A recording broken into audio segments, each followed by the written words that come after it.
Hello everyone, Shri IAS academy में आपका स्वागत है। जैसा कि आप जानते हैं कि श्री आईएएस एकेडमी ने आंसर राइटिंग सीरीज की शुरुआत की है, जिसके अंतर्गत हमारे 3 पार्ट आ चुके हैं। ये हमारा चौथा पार्ट है। इस पार्ट में हम देखते हैं कि आपके द्वारा हमारे टेलीग्राम चैनल पर किस प्रकार का प्रश्न लिखकर भेजा गया, उसे आपको किस तरीके से लिखना था और उसमें किन किन बिंदुओं को ऐड करने की आवश्यकता है। तो हम एक एक करके हर व्यक्ति के प्रश्न को चेक करेंगे, उसके प्रश्न को पढ़ेंगे। पढ़ने के बाद उसमें जो जो कमियां होंगी वो कमियां बताएंगे और उन कमियों को कैसे दूर करना है वो प्रोसेस बताएंगे। ठीक है, तो इसलिए अपने ये दिमाग में मत रखना कि आपकी बेइज्जती होने वाली है, ऐसा कुछ भी नहीं है। मेरा उद्देश्य है कि आपको बेहतर से और बेहतर बनाना, श्रेष्ठ से सर्वश्रेष्ठ की ओर ले जाना। ठीक है, तो उसी उद्देश्य के साथ हम आपके आंसर को चेक कर रहे हैं। आपका प्रश्न है कि भारत में डिजिटल पहल ने किस प्रकार से देश की शिक्षा व्यवस्था के संचालन में योगदान दिया है, विस्तृत उत्तर दीजिए। ठीक है, आगे यहाँ पे लिख दिया करो 250 शब्द। भारत प्राचीन काल से शिक्षा का बहुत बड़ा केंद्र है। भारत का संविधान शिक्षा का अधिकार प्रदान करता है। वर्तमान कोरोना वायरस महामारी के कारण शिक्षा क्षेत्र इस समय गंभीर संकट का सामना कर रहा है। कोविड-19 के कारण शैक्षणिक संस्थान बंद है। इस स्थिति में शिक्षा के संचालित रखने के ऑनलाइन शिक्षा प्रणाली पर फोकस किया जा रहा है। डिजिटल शिक्षा में कुछ चुनौतियां सामने आ रही हैं, कुछ उपलब्धियां भी प्राप्त हो रही हैं। फिर आपने लिखा है कि डिजिटल शिक्षा की चुनौतियां, यहाँ पे बाहर कुछ भी मत लिखना। एक बात बता दूं आप लोगों को, जो भी बच्चे आंसर राइटिंग करते हैं, जो फर्स्ट टाइम आंसर राइटिंग कर रहे हैं श्री आईएएस एकेडमी में, फर्स्ट टाइम आंसर उनका चेक हो रहा है, उनको हम 3 लाइफ लाइन देंगे। 3 लाइफ लाइन का मतलब क्या है कि 3 बार आपके आंसर को चेक करते हुए आपकी कमियों को बताएंगे। अगर तीसरी बार भी वही कमियां आपने रिपीट कर दी तो आपका आंसर अगले 1 सप्ताह के लिए चेक नहीं होगा। ठीक है, जैसे पहली आपकी इस आंसर में कमी है कि आपको इस लाइन के बाहर ये ABCD नहीं लिखना है।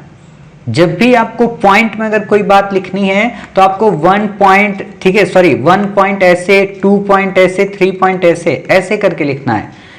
तीसरी इंपॉर्टेंट बात कि आपको उत्तर अपना हेडिंग में नहीं लिखना है।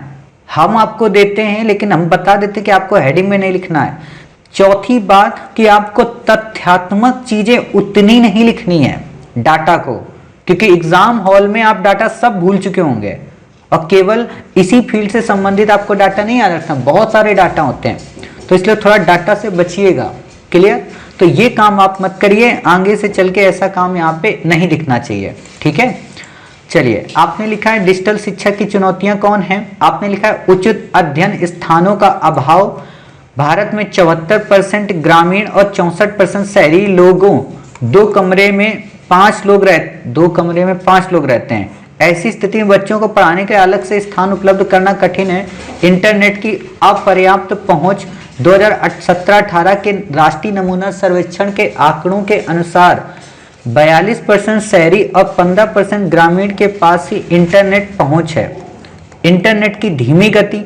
जब ऑनलाइन शिक्षा की बात आती है, शिक्षक विद्यार्थी से वीडियो कॉल या लाइव क्लास के माध्यम से शिक्षा प्रदान करता है, जो कि धीमी गति के माध्यम से संभव नहीं है। किसी मानक नीति का अभाव। ऑनलाइन शिक्षा की दशा में आ रही चुनौती का मूल कारण है शिक्षा अवसंरचनात्मक ढांचे, अध्ययन सामग्री, सहभागिता के लिए उचित मानक नहीं है।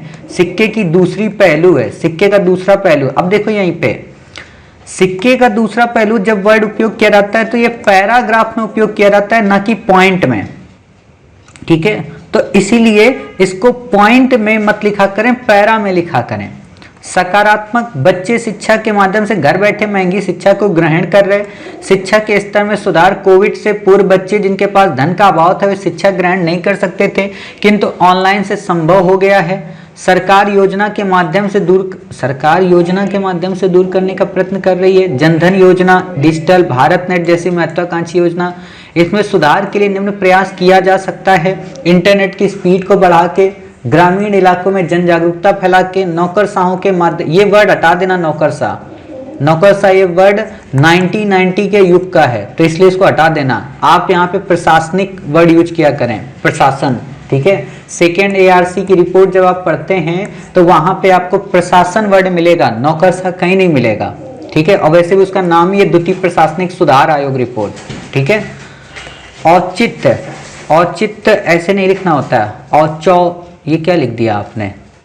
औचित्य, औचित्य आपको ऐसे लिखना होता है, सॉरी, औ, ठीक है, चित्त, अचौत क्या है, अजीबोगरीब निकल जाएगा, ठीक है। निरीक्षण करवाकर सरकारी स्कूल में शिक्षा स्तर को बढ़ावा दे सकते हैं।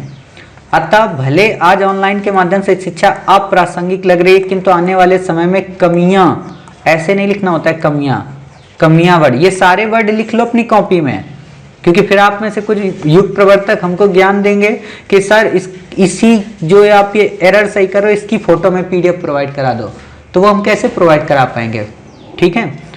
तो ये चीज आप सुधार करिए। अतः भले आज ऑनलाइन के माध्यम से शिक्षा अप्रासंगिक लग रही, किंतु आने वाले समय में कमियां दूर कर शिक्षा को बढ़ावा दे सकते हैं। देखिए आपने उत्तर लिखा है, उत्तर लिखने में 3-4 जो सबसे बड़ी गलती, पहली सबसे बड़ी गलती कि इस पूरे उत्तर में फ्रेम का एक क्रम नहीं रखा आपने, पहली चीज। दूसरी सबसे बड़ी गलती क्या कि आपने पहले इसमें चुनौतियां बताई, जबकि पहले बताओ योगदान क्या है, फिर योगदान में चुनौतियां क्या हैं, चुनौतियों में सरकार ने क्या काम किया, सरकार ने काम क्या किया, फिर आप सुझाव दो। और जो सुझाव हो वो तथ्यात्मक हो, तर्कपरक हो, और लैंग्वेज बिल्कुल एज इट इज वैसी हो जैसा आपसे प्रश्न की डिमांड किया है। जैसे आपको यहाँ पे डिजिटल डिवाइड वर्ड उपयोग करना है, आपको यहाँ पे शिक्षा के संदर्भ में जो शिक्षा की मौलिकता है या शिक्षा की जो पुरातन व्यवस्था है हमारी कि विद्यार्थी सीधे इंटरेक्ट करेगा फिजिकली रूप में, वो कहीं ना कहीं प्रभावित होती है, ठीक है। और योगदान की बात आई तो कवरेज के बारे में बात करो। यहाँ पे 1 कमरा 2 कमरा, इन बातों से आपको ऊपर उठना है, ये तो सब लिखते हैं। दूसरी बात क्या है कि इतनी बड़ी आपको भूमिका नहीं लिखनी है प्रश्न, क्योंकि ये 150 शब्द में भी आएगा या 250 शब्द में भी आएगा, तो आपको पॉइंट बताने हैं। इस भूमिका से आप पूरी तरह से बचें, डायरेक्ट क्वेश्चन को हिट करने की कोशिश करें। आपको अगर लिखा है कि भारत में डिजिटल पहल ने किस प्रकार से देश की शिक्षा प्रणाली के संचालन में योगदान दिया, विस्तृत उत्तर दीजिए, ठीक है। अब मुझे ऐसा लगता है मैंने शायद यहाँ पे एक वर्ड यूज किया होगा, 1 मिनट में आपको देख के बताता हूँ, क्योंकि मुझे ऐसा लग रहा है कि आप लोगों ने यहाँ पे एक वर्ड मिस किया है। ये 250 शब्द, ठीक है, देश की शिक्षा व्यवस्था के संचालन में योगदान दिया है, ठीक। अब आपको यहाँ पे जब इसने दे दिया, ठीक, तो आप क्या करें कि ये जो है इसको हटाएं, क्योंकि पूरा का पूरा उत्तर आपका केवल डिजिटल पहल पे आधारित है। इसके अलावा आपको क्या करना है कि जितने भी शब्द हैं उनको मानकता के रूप में उपयोग करना है। मानकता के रूप में मतलब जैसे आप लिख रहे हो कि इंटरनेट की स्पीड कम है, ठीक है, तो स्पीड कम है, स्लो गति है, इन वर्डों को हटा के आप सीधे लिखें यहाँ पे कि भारत में जो फाइबर केबल है या भारत में जो इंटरनेट की सुविधाएं हैं उनकी गति में उतनी रफ्तार नहीं जितनी होनी चाहिए, या उनकी पहुंच इतनी नहीं है जितनी होनी चाहिए। हालांकि सरकार इस संदर्भ में प्रयत्न कर रही है। और सबसे बड़ी बात है, जब आप उत्तर लिखते हैं ना, तो हेडिंग से जब उत्तर लिखते हैं तो ये स्कूलिंग लाइफ को प्रेजेंट करता है, और हेडिंग में आपकी वाक्पटुता और आपकी लिखने की जो शैली है वो प्रेजेंट नहीं हो पाती। अब कुछ बच्चों के दिमाग में एक चीज आ गया होगा कि सर फलानी मैडम ने जो इस बार आईएएस टॉप की हैं उन्होंने बताया था कि अपने उत्तर को पॉइंट फॉर्म में हेडिंग में लिखना। तो देश का ये दुर्भाग्य है कि वो फलानी मैडम ने केवल 15 मिनट की क्लास में ये डिसाइड करके आपको बता दिया, जबकि हर एक प्रश्न की, हर एक उत्तर की अलग अलग डिमांड होती है। सिंपल सी बात है कि जब आपको कोई खाना खाते हो तो हर एक खाने को एक ही बर्तन में थोड़ा ना खाते हो, लेकिन उन्होंने कह दिया कि हाँ खाना ऐसे खाना होता है और मैं ऐसे खाती थी। तो देश में जो भी नए नमूने तैयार हुए उन्होंने उसी तरीके से अपना आंसर लिखना शुरू कर दिया। जहां पॉइंट की जरूरत होती वहां पॉइंट लिखना चाहिए, जहां पैरा की जरूरत होती वहां पैरा लिखना चाहिए। कहां पॉइंट आएगा कहां पैरा आएगा ये प्रैक्टिस से पता चलता है। जब आप लगभग 1000 आंसर लिख चुके होंगे आपको ऑटोमेटिक पता चलेगा कहां पैरा लाना है, कहां पे हमें पॉइंट लाना है। और मेरी जो एक खूबी है आंसर लिखवाने की वो ये कि अपने हर एक उत्तर को पॉइंट और पैरा के मिक्सअप से गुजारें, ठीक है, तब आपका उत्तर बेहतरीन बनेगा। यहां पे आपको सबसे पहले बताना चाहिए योगदान कैसे देगा और योगदान देते समय कौन सी चुनौतियां आएंगी। आपने पहले चुनौतियां बता दी जिससे आपका ये उत्तर गड़बड़ हो गया। एग्जामिनर को समझ में नहीं आएगा, वो सोचेगा कि बच्चा उत्तर प्रश्न की मांग से भटक गया है। तो ऐसा नहीं करना है आपको, ठीक है। और एक और सबसे बड़ी बात कि जो लैंग्वेज उपयोग करनी है वो मानक उपयोग करनी है। आप एक तरफ पूरी तरह से खारिज कर रहे हो और दूसरी तरफ फिर से ये कह दे रहे हो कि हाँ सरकार को ये काम करना चाहिए या सरकार ने काम किया है। तो ऐसी लैंग्वेज लिखो कि वो बैलेंसिंग अप्रोच को वो करे, ठीक है। और ये पॉइंट ऐसे नहीं लिखने होते हैं, हर जगह आपके पूरे उत्तर में पॉइंट पॉइंट ABCD पागल हो जाएगा एग्जामिनर। इतनी जल्दी जल्दी पैरा नहीं चेंज करना छोटे छोटे, ठीक है। बिल्कुल एक क्रमबद्ध एक सुचारू ढंग से आपको आंसर लिखना है। अभी आप जब बाकी आंसर देखेंगे उनमें से कोई ना कोई आपको एक ऐसा आंसर मिल जाएगा जो एक मानकता में लिखा होगा। ये बात अलग है उसका कंटेंट थोड़ा ऊपर नीचे होगा, लेकिन मानकता में लिखा होगा। तो उम्मीद है आप अपने प्रश्न के उत्तर को समझ गए कि हाँ आपको अपना प्रश्न कैसे लिखना चाहिए था।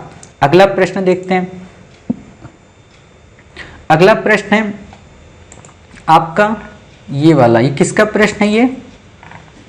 ये किसका कॉपी है? चलिए, जिसकी भी कॉपी है उन सज्जन महोदय या देवी महोदय से विनम्र निवेदन है कि एक स्केल अपने घर में मंगा लें, ठीक है। उस स्केल से लाइन खींच के लिखा करें। यूपीएससी में कुछ चीजें बेसिक इंस्ट्रूमेंट आपको रखने ही है। अब ये मत कहना कि सर हम गरीब हैं, हम ये हैं वो हैं, क्योंकि अगर आप गरीब का लबादा लेके यूपीएससी के पास जाएंगे, यूपीएससी को रत्ती भर रहम नहीं आती, ठीक है। तो आप स्केल लाएं, स्केल से ऐसे ऐसे सीधे सीधे लाइनें खींच लें, ठीक है। लाइनें खींचने के बाद ही आप अपने उत्तर को लिखें। किसका ये आंसर है? कोई बोल रहा है क्या? अपना माइक ऑफ रखो जो फिर किसी का आंसर नहीं है तो। विशाल जी अपना माइक ऑफ रखें। हाँ, मेरा आंसर चेक हो गया सर? नहीं, अभी चेक होगा, अभी तो शुरू हुए हैं आंसर, अभी है आपका इसी में आंसर। आपका आंसर शायद इसमें किस नंबर पे है? आप कौन सा सॉफ्टवेयर यूज करते हैं? ये है ना आपका? हाँ ये है। हाँ ठीक है, मतलब अभी 3, 3, 6, 7वें नंबर पे, ठीक है। चलिए इनका देखते हैं आंसर आपने क्या लिखा है। तो ये गलतियों से आपको बचना है, ठीक है। आपने लिखा है कि यदि लोकतंत्र पर सोशल मीडिया के प्रभाव के बारे में कोई मूलभूत सच्चाई है तो वो ये कि सोशल मीडिया मानवीय मनसा को बढ़ाता है, चाहे वह अच्छी हो या बुरी टिप्पणी कीजिए। सोशल मीडिया लोकतंत्र का वह अहम हिस्सा बनता जा रहा है जो भारतीय प्रशासन में जवाबदेहिता व उत्तरदायित्व के लिए बेहतर विकल्प है। अनुच्छेद 19 के तहत प्रत्येक नागरिक को अधिकार प्राप्त है। ठीक इसी प्रकार अनुच्छेद 21 के तहत निजता का अधिकार के साथ युक्तियुक्तता के साथ क्या लिख दिया? सोशल मीडिया लोकतंत्र को मजबूत तो करती परंतु कई सकारात्मक नकारात्मक पक्षों के साथ, जैसे सकारात्मक पक्ष। ऐसे नहीं लिखना है उत्तर, ऐसे नहीं लिखना है आपको। इनको पॉइंट में बताना है, नंबर 1 नंबर 2 करके, ठीक है। और पॉइंट में मतलब या तो आप इसमें फ्लो चार्ट सकारात्मक पक्षों के बता दें और नकारात्मक पक्षों के लिए क्या करें कि उपयुक्त सकारात्मक पक्षों के अलावा इसके कई सारे नकारात्मक पक्ष हैं, वैसे आप बता दें, ठीक है। अब जैसे ये आपने लिख दिया, एग्जामिनर को क्या लगेगा कि आप क्या लिख रहे हो? एग्जामिनर आपको क्यों 200 शब्द दे रहा है? आपको यही कह देता ना कि 2 पेज में लिख के दिखाओ, फिर आपको पेज भरना होता। तो ये हर चीज को समझो, लिखने की भी अपनी एक कला होती है। और किसी भी, मैं एक बार फिर से कह दे रहा हूँ, श्री आईएएस एकेडमी में अगर आप आंसर चेक कराते हैं, किसी भी टॉपर की कॉपी का हवाला देते हुए मेरे से तर्क मत करना, सिंपल सी बात है। क्योंकि वो टॉपर जो आपकी कॉपी जिसके नंबर आए हैं, जिसके अंक आए हैं, उसके 850 आए होंगे या 1100 आए होंगे, और हम आपको 1190 तक पहुंचाने की हिम्मत रखते हैं। तो इसलिए आप उस पे काम करिए, ठीक है। नकारात्मक पक्ष फेसबुक, इतनी इंग्लिश उपयोग में नहीं लानी है यहाँ पे। फेसबुक भी अगर आपको लिखना है तो फेसबुक लिखिए, आपका इंग्लिश का पेपर थोड़ा ना है। यूट्यूब है, यूट्यूब लिखिए। एक्स, गूगल, ये सब हटाओ ये चीजें। इन सभी जोखिमों के बावजूद तक पहुंच एक मौलिक अधिकार है, परंतु युक्ति संगत सीमाओं के साथ। देखो है, कट रहा है यहाँ पे। एक काम करिए, आपने जो ये उत्तर लिखा है, आप इस उत्तर को अभी कुछ दिन तक मत लिखें। जो भी सज्जन या देवी उत्तर लिख रही हैं, वो लगभग 3 से 4 दिन तक उत्तर मत लिखें। लगभग 50 से 100 आंसर एक बार सुन ले बच्चों के, उनके प्रोसेस को देख लें कैसे उत्तर लिखा जाता है, फिर लिखने का प्रयत्न करें। आगे का रास्ता ये ऐसे नहीं लिखना है। ये तो एक तरीके का यूट्यूब वाली लैंग्वेज हो गई कोचिंग संस्थानों की। मीडिया एथिक नहीं होता, मीडिया एथिक्स होता है।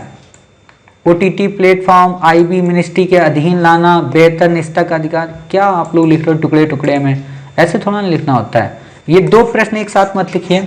एक कॉपी में, एक पीडीएफ में एक प्रश्न भेजिएगा। मैं चेक कर दे रहा हूं, लेकिन एक पीडीएफ में एक ही प्रश्न भेजिएगा। 2 प्रश्न मत भेजिए।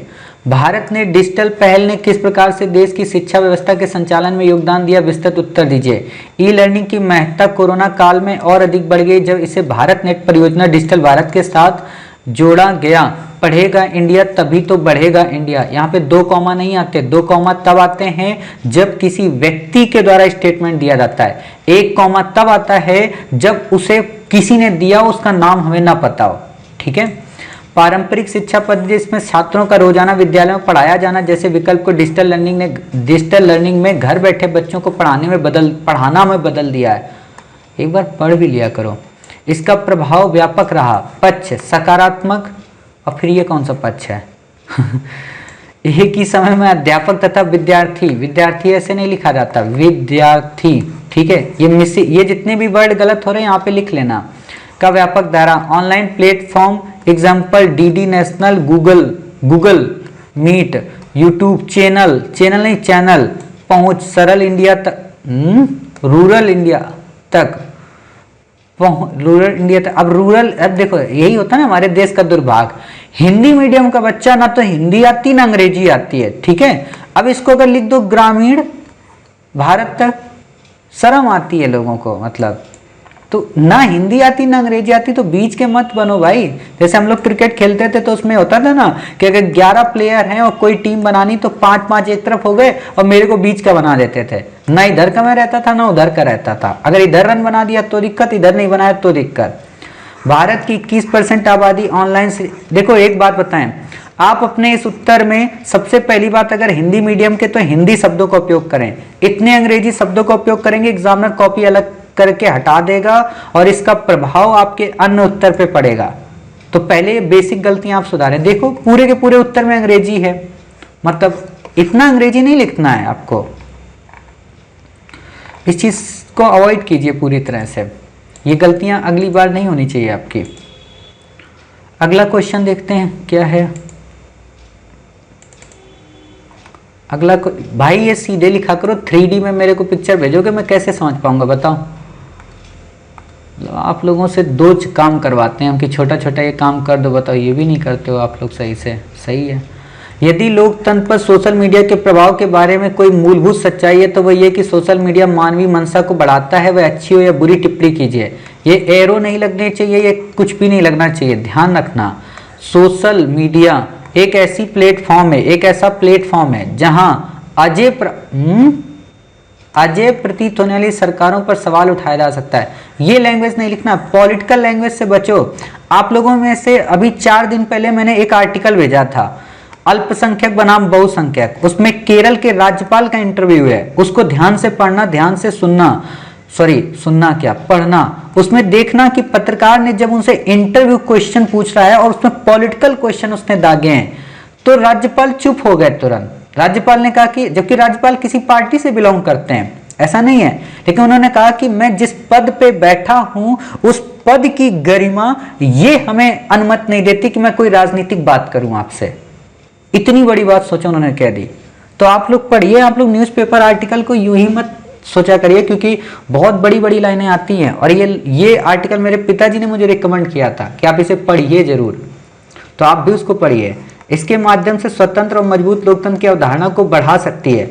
वर्तमान में कोविड महामारी के दौरान आम जनता अपनी मांग सरकार के सामने प्रत्यक्ष रूप से रख सकती है। इसके माध्यम से कुछ सकारात्मक और नकारात्मक होता है, छोटा ना, प्रभाव भी देखने को मिलता है। सकारात्मक पहलू, डिजिटल लोकतंत्र तभी विकसित हो सकता है जब जनता की सहभागिता हो, अभिव्यक्ति की स्वतंत्रता हो। सोशल मीडिया इस धारणा को मजबूत करता है। जवाबदेहिता, ठीक है। सोशल मीडिया के माध्यम से देखो ये रिपीट हुआ।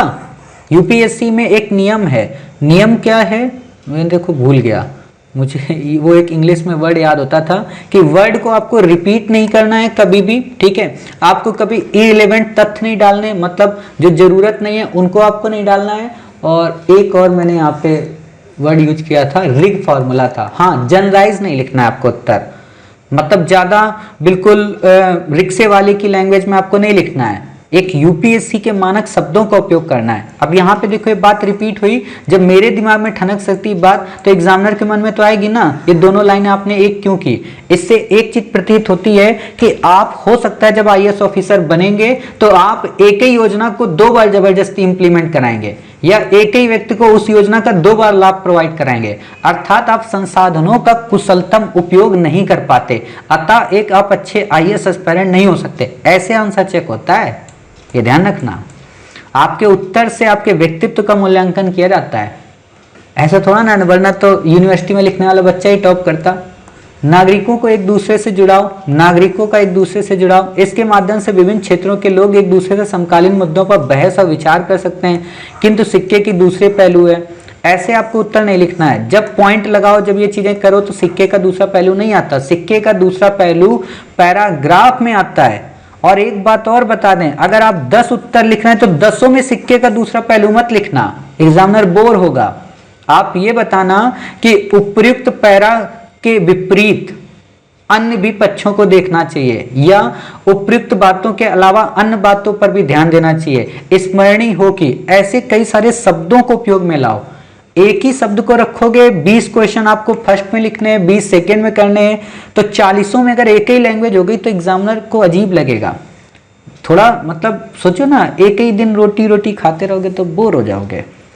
राजनीतिक ध्रुवीकरण, सोशल मीडिया की सबसे आम आलोचना है कि ये इको चैम्बर बनाता है।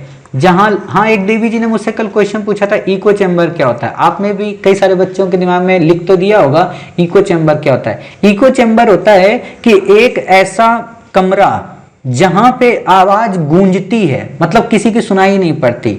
समझ गए? जैसे छोटी सी बात है कि क्या होता है कि ज्यादा से ज्यादा लोग संसद में आते हैं, वो हल्ला मचा रहे, वो हल्ला मचा रहे और संसद की पूरी कार्रवाई ठप कर देते हैं, ठीक है, और बस शोर हो रहा होता है, समझ भी नहीं आता कौन क्या बोल रहा है। तो उसी को इको चैम्बर बोलते हैं, जहां लोग उन दृष्टिकोणों से चीजों घटनाओं को देखते हैं जिससे वे सहमत है, जिनसे असहमत होते हैं वो खारिज कर देते हैं।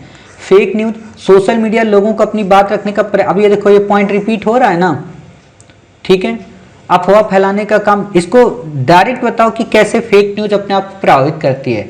असमान भागीदारी, सोशल मीडिया प्लेटफॉर्म जीवन हर क्षेत्र का प्रतिनिधित्व करता है, लेकिन कोई इस प्लेटफॉर्म में एक समान रूप से उपयोग नहीं कर सकता। कोई, अब ये देखो आप अपने आप में एक एक्सट्रीम वर्ड दे रहे हो। जब भी हम कोई बात बोलेंगे, किसी भी चीज को एक्सट्रीम नहीं बोलेंगे कि कोई नहीं कर सकता, बनाया तो मानव ने है ना। तो इस चीज को थोड़ा सोच कर एक एक लाइन उपयोग करें। भारत में सोशल मीडिया नियंत्रित करने के लिए सूचना प्रौद्योगिकी अधिनियम, ब्रॉडकास्टिंग कंटेंट अधिनियम, news broadcasting association, press council of India. फिर आपने लिखा किंतु इसके सुधार के लिए कुछ कदम उठाए जा सकते हैं। ओटीटी प्लेटफॉर्म को नियंत्रित करने के लिए कुछ प्रभावी कानून बनाकर सूचना प्रौद्योगिकी अधिनियम 2008 में संशोधन कर सरकार को निजता का ख्याल बिल्कुल रखना चाहिए, नहीं रखती है। अतः सोशल, ये लैंग्वेज जानते हो एक कहीं ना कहीं सरकार विरोधी दिख रही है। आपकी व्यक्तिगत सरकार के प्रति क्या राय है आपकी कॉपी में नहीं दिखनी चाहिए। अतः सोशल मीडिया एक स्वस्थ ऐसे नहीं लिखा जाता है, ठीक है, लोकतंत्र का निर्माण कर सकता है। अब यहां पे देखो, जब भी ये लाइन लिखते हो ना सोशल मीडिया को लेके, कि इसको ऐसे मत लिखा करो, ऐसे लिखा करो कि उपयुक्त बातों से स्पष्ट है कि अगर सोशल मीडिया का सकारात्मक उपयोग किया जाए और इसे नीतिपरक नीतियों के माध्यम से क्रियान्वित किया जाए तो न केवल यह लोकतंत्र को प्रगतिशील बनाएगा बल्कि भावी भविष्य की समस्याओं के प्रति एक समाधान के विकल्प के रूप में प्रस्तुत होगा। अपने आप में ये लाइन ना एक पंच हिट करती है, इतनी बड़ी लाइन कि एग्जामिनर को दिख गया, अरे बाप रे, लोकतंत्र की भी बात कर रहा है, भावी भविष्य की समस्याओं की भी बात कर रहा है, बशर्ते क्या हो कि नीति परक हो और सही से बनाया गया। मतलब एक लाइन में सारे के सारे पक्षों को आपने मिश्रित कर दिया, ऐसा आपका निष्कर्ष होना चाहिए। साधारण और सामान्य तो सभी लिखते हैं, कुछ विशेषीकृत लिखो, ठीक है। तो इन चीजों में सुधार करिए थोड़ा सा। सबसे पहली चीज तो ये बेसिक चीजें हटाओ, हेडिंग वगैरह, पॉइंट में इनको लिखो। या तो पॉइंट का मतलब एक पैरा को पॉइंट में लिखो। अब जैसे मैं इसी उत्तर को थोड़ा बता देता हूं ताकि, क्योंकि कई सारे बच्चों ने गलत किया इस उत्तर को, तो मैं थोड़ा इस उत्तर को बताने का प्रयत्न करता हूं ताकि आप इसे सही से लिख पाएं। अगली बार से इस कॉपी को सीधा करके भेजिएगा, बिल्कुल जैसे ऑलरेडी और बच्चों की कॉपियां आती हैं। 3D डायमेंशन में मत भेजिएगा या 45 डिग्री के एंगल पे मत भेजिए, ठीक है। देखिए आपने क्या लिखा है, आपने लिखा है कि यदि लोकतंत्र पर सोशल मीडिया के प्रभाव के बारे में कोई मूलभूत सच्चाई तो वह यह है कि सोशल मीडिया मानवीय मनसा को बढ़ाता है, चाहे वह अच्छी हो या बुरी, ठीक है। अब आप इसको ऐसे लिखते कि वर्तमान वैश्विक परिदृश्य को ध्यान में रखते हुए सोशल मीडिया के सकारात्मक व नकारात्मक पहलुओं के संदर्भ में कई सारे समाजशास्त्री इसकी प्रासंगिकता पर प्रश्न चिन्ह लगाने लगे हैं। प्रश्न चिन्ह इस बात से भी लगने लगा है क्योंकि सोशल मीडिया का जो उपयोग सदुपयोग के रूप में किया जाने था वो कहीं ना कहीं आज फेक न्यूज के माध्यम से दुरुपयोग के रूप में तब्दील हो रहा है। ये कहीं ना कहीं विश्व के बढ़ते प्रगतिशील लोकतंत्र के लिए एक पटाक्षेप का काम करेगा तथा उसकी प्रगतिशीलता को बाधित करने का प्रयत्न करेगा, जिससे न केवल देश की जिससे न केवल देश की आर्थिक व्यवस्था अवनत की ओर जा सकती है बल्कि सामाजिक जो ताना बाना है वो भी विकटित हो सकता है। हाल के दिनों में अगर भारत के संदर्भ में बात करें तो मॉब लिंचिंग की बढ़ती घटनाएं हो या सरकार के प्रति आलोचनात्मक रवैया हो या बिना तथ्य और तर्क के माध्यम से नक्सलवाद या क्षेत्रीय राज्यों की प्रभुता की मांग की बात हो, ये कहीं ना कहीं सोशल मीडिया की नकारात्मक छवि को प्रदर्शित करने का कार्य करते हैं। लेकिन वहीं दूसरी ओर जब हम देखते हैं कि कोविड-19 के पैंडेमिक के दौरान लोगों की मदद करने में सोशल मीडिया ने किस तरीके से एक वैक्सीन का काम किया, वो अपने आप में सराहनीय कदम है। ये बात अलग है कि सरकार ने समय दर समय सोशल मीडिया को रेगुलेट करने के लिए कई सारे प्रावधानों और प्रक्रमों को अपनाया है, जिससे न केवल लोकतंत्र को डिजिटलाइज किया जा सके बल्कि प्रगति जैसे पोर्टल के माध्यम से सभी प्रशासनिक ऑफिसर्स व मंत्रियों की जवाबदेहिता को जनता के प्रति सुनिश्चित किया जा सके। इस सुनिश्चितता के माध्यम से ही देखो पैरा कैसे लिंक हो रहा है, इस सुनिश्चितता के माध्यम से ही न केवल लोकतंत्र की भावी संकल्पना को क्रियान्वित किया जा सकता है बल्कि नए संसद के निर्माण के माध्यम से एक नए भारत का गठन किया जा सकता है। अतः जरूरत है समय की मांग की कि सोशल मीडिया को न केवल सकारात्मक रूप से रेगुलेट किया जाए बल्कि आम जनमानस की निजता की सुरक्षा को भी ध्यान में रखकर उसको वैश्विक फलक पे व्यापक बनाया जाए। साथ ही डेटा संरक्षण को भारत में ही स्थापित करके भारतीयों के हित के संदर्भ में नवीन योजनाओं को क्रियान्वित किया जाए, जिससे न केवल हमारा देश आत्मनिर्भर भारत की ओर क्रियान्वित होगा बल्कि एक समर्थ और स्वस्थ लोकतंत्र की प्रेरणा से अभिभूत भी होगा। लिख दो आप ऐसे, सब कुछ मिक्स हो गया, सब कुछ गुंथित हो गया और आपने एक बड़े फलक में अपने उत्तर को लिख दिया। कहीं जरूरत पड़ी हेडिंग की, कहीं जरूरत पड़ी जवाबदेहिता की, कहीं जरूरत पड़ी डिजिटल लोकतंत्र की, कहीं जरूरत पड़ी किसी एक्ट या किसी प्रोविजन की, नहीं पड़ी ना। ऐसा उत्तर लिखना है डायरेक्ट हिट करके।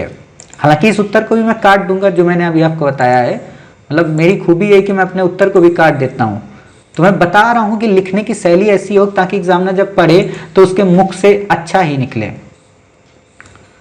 ये किसने उत्तर लिखा है, किसका उत्तर है ये? राज्य व्यवस्था सेकेंड पेपर, ठीक है। आप सबसे पहले अपने इन शब्दों को छोटा करिए, ये बड़े शब्द हैं, ज्यादा बड़े शब्द होते हैं तो जब आप लिखते हैं तो स्पीड अपने आप कम हो जाती है, तो इसे शब्दों को छोटा करें। यदि लोकतंत्र पर सोशल मीडिया के प्रभाव के बारे में कोई मूलभूत सच्चाई है तो वह यह कि सोशल मीडिया मानवीय मनसा को बढ़ाता है, चाहे वह अच्छी हो अथवा बुरी टिप्पणी कीजिए। सोशल मीडिया लोगों की आवाज उठाने के लिए एक बेहतर प्लेटफॉर्म बनकर उभरा है। इसके जरिए ऐसे नहीं लिखा जाता है, जरिए, ठीक है, समकालीन मुद्दों, किसी घटना के कारण एवं परिणामों पर चर्चा करना, सकारात्मक पर डिजिटल डेमोक्रेसी, नागरिकों की सहभागिता, जवाबदेही तय करना, लोगों को सूचनाओं से अवगत कराना, ठीक है। लोकतांत्रिक मूल्यों का विकास तभी हो सकता है जब लोगों को अभिव्यक्ति स्वतंत्रता हो, जिससे डिजिटल लोकतंत्र की अवधारणा को मजबूती प्रदान हो सके। सोशल मीडिया अजय प्रतीत होने वाली सरकारों पर सवाल उठा सकता है, उन्हें जवाबदेह बना। अच्छा ये लोग आप, यह मुझे लगता है आप लोगों ने उस पीडीएफ का वो कॉपी किया है। मैंने जबकि समझाया था कि उस पीडीएफ से बस पॉइंट निकालना है और अपने शब्दों में लिखना है। मैं क्यों नहीं कहता हूं कि वही आंसर सही है, क्योंकि मुझे पता है उस पीडीएफ में बहुत सारी गलतियां हैं, इसलिए मैं कहता हूं उस पॉइंट को आप हटाइए, वहां से अपने शब्दों में लिखिए। सोशल मीडिया में भिन्न भिन्न प्रकार की जानकारियों से अवगत कराने की अपार शक्ति है। जैसे अरब स्प्रिंग में ट्यूनीशिया जैसे स्थानों पर सोशल मीडिया ने एक महत्वपूर्ण भूमिका निभाई, जहां इसे टेक्नोलॉजी ऑफ लिबरेशन, मुक्ति की तकनीक घोषित किया गया था। आपने, मुझे ऐसा लगता है ये A4 का पेपर तो नहीं है, एक मिनट में इसे चेक करता हूँ। A4 का ही पेपर है क्या? मतलब A4 के पेपर को ऐसा कैसे आप लोग बना दिए, इतना छोटा छोटा। राजनीतिक ध्रुवीकरण, नकारात्मक पहलू, विदेशी हस्तक्षेप होता है, झूठी खबरें, फेक न्यूज यहाँ पे लिखे। यहाँ अंग्रेजी जरूरत है, फेक न्यूज, क्योंकि झूठी खबरें एग्जामिनर नहीं सुनता है कहीं पे, फेक न्यूज ही मिलता है। न्यूज़पेपर में भी आप देखोगे फेक न्यूज ही वर्ड आएगा हिंदी में, तो फेक न्यूज जहाँ हिंदी में वहाँ हिंदी में यूज करो। सोशल मीडिया एक ऐसे इको चैम्बर की तरह कार्य करता है जहाँ लोग केवल उन्हीं दृष्टिकोण को देखते हैं जिनसे वो सहमत होते हैं, इनसे पृथक दृष्टिकोण। ये तो आपने कॉमन लिखा है 2016 में, ये नहीं लिखना है, अमेरिका के बारे में नहीं लिखना है आपको। सोशल मीडिया द्वारा आवाज उठाई गई लोगों को, आपने लगता है कॉपी कर दिया, कुछ भी अपना मतलब मौलिक यहाँ पे नहीं लिखा है। इसको मौलिकता दें इस उत्तर को, अपने मतलब कॉपी पेस्ट मत करें। मैं हमेशा कहता हूँ जो आप आंसर लिख रहे हो उसको कॉपी पेस्ट मत करें, उसमें कुछ अपना डालें, अपनी लैंग्वेज लिखें, क्योंकि एग्जाम हॉल में आपको खुद का याद रहेगा, किसी और का नहीं। ठीक है, तो इसमें सुधार करें आप सबसे पहले। अगला क्वेश्चन किसका है ये? अच्छा, और कोई बच्चा भी आया नहीं? बाकी बच्चे के आंसर यहाँ पे नहीं है क्या, जो आप लोग कुछ बोल नहीं रहे हो, जो भी मैंने अच्छा, कुछ लोग शर्मा भी रहे होंगे, खैर कोई बात नहीं। भारत में डिजिटल पहल ने किस प्रकार से देश की शिक्षा व्यवस्था के संचालन में योगदान किया है? विस्तृत उत्तर दीजिए। 250 सब ठीक है। आपने लिखा है वर्तमान समय की मांग और सतत विकास लक्ष्य की प्राप्ति के उद्देश्य हेतु सरकार द्वारा सभी के लिए गुणवत्तापूर्ण सतत शिक्षा सुनिश्चित करने के कुछ डिजिटल पहले चलाई गई, जैसे ई विद्या प्रोग्राम के अंतर्गत स्वयं पोर्टल, स्वयं प्रभा, दिशा पोर्टल, मनोदशा पोर्टल आदि। उपयुक्त पहलों के बहुमुखी लाभ देखने को मिले हैं, जैसे डिजिटल शिक्षा के लाभ, लागत प्रभावी, पर्यावरण अनुकूलन, सुगमतापूर्ण पहुंच, विविधीकरण, समय की बचत, तकनीकी ज्ञान। डिजिटल पहले न सिर्फ व्यक्ति के सर्वांगीण विकास को बढ़ावा देने में सहायक सिद्ध हो रही बल्कि दुनिया को एक ग्लोबल विलेज की रूपरेखा प्रदान करी, जहां सुदूर बैठे छात्र छात्राएं विश्व के किसी भी हिस्से के 360 डिग्री कोण पर जानने का विश्व के किसी भी हिस्से की 360 डिग्री कोण पर जानने का मौका भी प्रदान करें। यहाँ लैंग्वेज टूट रही है, बताऊंगा अभी क्या लिखना है। हालांकि डिजिटल पहलें शिक्षा क्षेत्र में एक अभूतपूर्व उत्प्रेरक की तरह काम कर रही हैं, लेकिन इसकी कुछ असफलताएं भी हमें इसकी सफलताओं के साथ साथ परिलक्षित हो रही हैं, जैसे डिजिटल डिवाइड, प्राइवेसी का हनन, शिक्षा का व्यवसायीकरण, रिमोट एरिया तक पहुंच की कमी, पेरेंट अभिभावकों की समझ से बाहर। माता पिता लिखते, अब उपयुक्त असफलताओं को ध्यान में रखकर उनको कम करने के लिए डिजिटल पहलों की संपूर्ण जानकारी उपलब्ध कराने, ट्रेनिंग, डिजिटल साक्षरता कैंप लगाने, रिमोट एरिया तक कनेक्टिविटी सुनिश्चित करने पर जोर देना होगा। अतः कहा जा सकता है कि डिजिटल पहले वर्तमान समय में शिक्षा के क्षेत्र में मील का पत्थर साबित होकर उभरी हैं, जो शिक्षा के मौलिक अधिकारों को और प्रभावशाली बनाने में सहायक हैं और जनसांख्यिकीय लाभांश को साकार रूप देने में सहायक सिद्ध होने वाली हैं। देखिए, आपने जो अपना उत्तर लिखा है ना, इसमें क्रम को थोड़ा अगर आप सही कर दें तो आपका उत्तर और अच्छा हो जाएगा। जैसे सिंपल सी बात है, आपको पूछा है कि भारत में डिजिटल पहल ने किस प्रकार से देश की शिक्षा व्यवस्था संचालन में योगदान दिया है, ठीक है। तो आप यहाँ पे सबसे पहले बताएं कि योगदान क्या क्या दिया, ठीक है। योगदान का मतलब ये क्या क्या लाभ मिले, सबसे पहले इसको एक्सप्लेन करें, ठीक। जब आप इसको एक्सप्लेन करें फिर आप बताएं कि इस योगदान को देने में कई सारी चुनौतियां विद्यमान रही, ठीक है। उन चुनौतियों को बता दें कि कौन कौन सी चुनौतियां रही।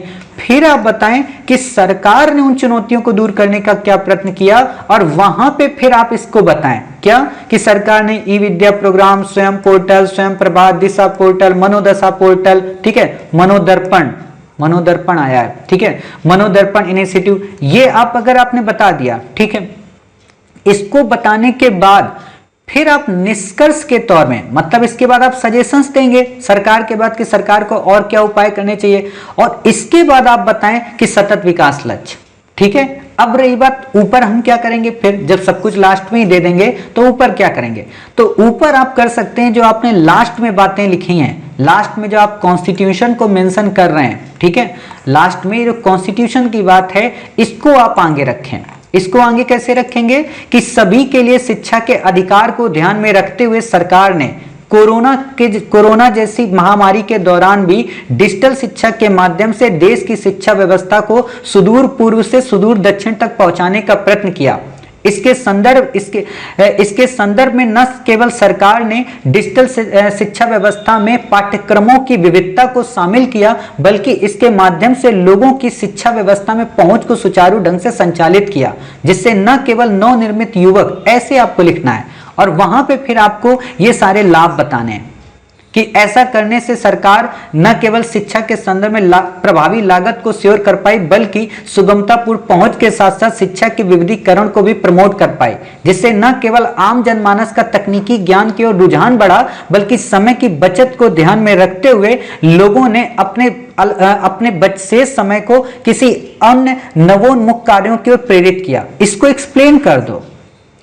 फिर आप बताओ कि इतनी चीजें होने के बाद भी कई सारी समस्याएं आज भी विद्यमान हैं, उसमें आप बता दीजिए। फिर आप बताइए कि इन समस्याओं को ध्यान दूर करने के लिए हालांकि सरकार ने कई सारे प्रयास किए हैं, उनको ब्रैकेट में लिख दो ये सारे प्रोग्राम, ठीक है। और जब आप उनको ब्रैकेट में लिख दिए फिर आप बताइए कि और क्या किया जाना आवश्यक है, और जब और क्या किया जाना आवश्यक है फिर आप लिखिए कि इस को अगर हम कर लेंगे तो न केवल हम एसडीजी गोल्स को प्राप्त कर लेंगे, बल्कि हम अपने कई सारे मतलब प्रोग्राम जैसे आर्टिकल 51 का के अंतर्गत जो ड्यूटी है उसको कर पाएंगे, गवर्नमेंट का जो डीपीएसपी का प्रोग्राम है उसको श्योर कर पाएंगे, फंडामेंटल राइट तो हो ही जाएगा अपने आप।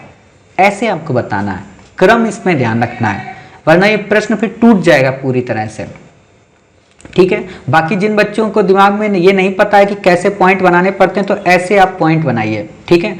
ये परिलक्षित वर्ड यहाँ पे मत उपयोग करिए क्योंकि ये भारी शब्द है, मतलब थोड़ा सरल शब्द लाइए। परिलक्षित अधिकांशतः इंडियन पॉलिटिक्स की लैंग्वेज में आता है या कोई ऐसा टॉपिक होता है वहां पे परिलक्षित वर्ड आता है, ठीक है, तो उस जगह पे इसका उपयोग करिए। रही बात इस वर्ड की, यहाँ पे जो ये लाइन मिक्स गलत हो रही है, सही से कनेक्ट नहीं हो पा रही, तो इसको आप ऐसे लिख सकते हैं इस लाइन को कि डिजिटल पहले न सिर्फ व्यक्ति के व्यक्तित्व के सर्वांगीण विकास को बढ़ावा देती हैं, बल्कि दुनिया को एक ग्लोबल विलेज के रूप में प्रस्तुत कर सुदूर बैठे छात्र छात्राओं के विश्व के किसी भी कोने में उपलब्ध जानकारी को सुगमता पूर्वक पहुंचाने का प्रयत्न करती है, जिससे न केवल वो छात्र उस विषय और उस घटना पर 360 डिग्री के एंगल के माध्यम से उसको समझ पाते हैं, बल्कि उसके प्रति अपनी एक नई अभिरुचि भी विकसित कर पाते हैं। मतलब ये वर्ड उपयोग करो, एथिक्स को भी यहां लिंक कर दो, तब ये एक अपने आप में अच्छी लाइन बन जाएगी, ठीक है। तो ऐसे आपका उत्तर हो जाएगा। बाकी आपको जो ऐड करना है वो मैंने आपको बता ही दिया, ठीक है। थोड़ी राइटिंग को सुधार लीजिए क्योंकि कई बार यहाँ पे राइटिंग देखो आपकी थोड़ी इधर को घूम रही है, यहाँ पे थोड़ी इधर को घूम रही है, थोड़ी राइटिंग को सुधारिए यहाँ पे। बाकी तो आपका ठीक है, ठीक है बाकी चीजें। अगला क्वेश्चन देखते हैं।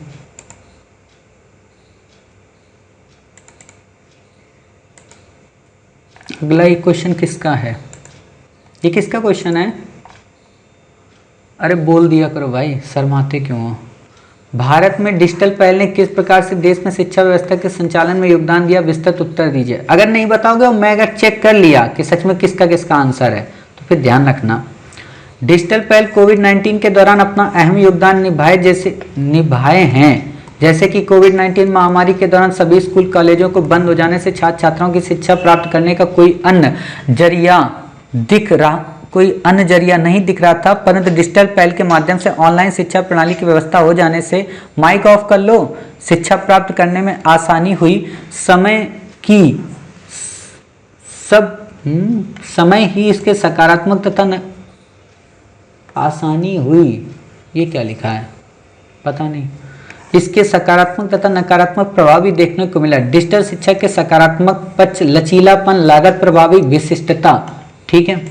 डिजिटल शिक्षा के माध्यम से विषय चुनाव में आसानी। कुछ बच्चे पूछ रहे थे सर लचीलापन का क्या होता है। लचीलापन का मतलब ये होता है कि जब आप नॉर्मल वैसी शिक्षा पढ़ते हो जाके स्कूल में, तो क्या होता है कि सुबह स्कूल जाना है, ड्रेस में जाना है, सही ढंग से जाना है, मतलब रूल्स एंड रेगुलेशंस बहुत ज्यादा होते हैं, ठीक है। ऐसे क्या होता है कि डिजिटल एजुकेशन में कि आप अपने मन मुताबिक कोई भी क्लास कर सकते हैं, रिकॉर्डेड कर सकते हैं, ठीक है, या ऑनलाइन वाली क्लास है उसको रोक के कर सकते हैं, अपने घर की छोटी छोटी क्रियात्मक गतिविधियों को कर सकते हैं, कहीं पे भी बैठ के कर सकते हैं, ये जरूरी नहीं। तो ये लचीलापन लाती है, मतलब उसको रिजिड नहीं बनाती, ठीक है।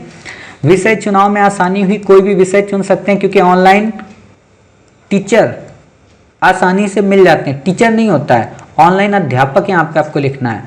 अर्थात शिक्षा प्रणाली में लचीलापन देखने को मिला तथा डिजिटल पहल से ऑनलाइन के माध्यम से अध्ययन करने से अध्ययन सामग्री एवं कंप्यूटर शुल्क पर काफी कम खर्च आता है, जिससे डिजिटल पहल के द्वारा ग्रामीण और देश के सुदूर दूरस्थ क्षेत्रों तक शिक्षा को पहुंचाया जा सकता है। उसी तरह इसके नकारात्मक प्रभाव भी देखने को मिलता है, जैसे गरीब बच्चे, जैसे बीपीएल बच्चे के पास ई संसाधनों की पहुंच से जो बाहर हैं, बाहर, ये बाहर वो वाली है प्यार वाली बाहर, ये वाली बाहर नहीं, ये वाला बाहर होना चाहिए, ठीक है।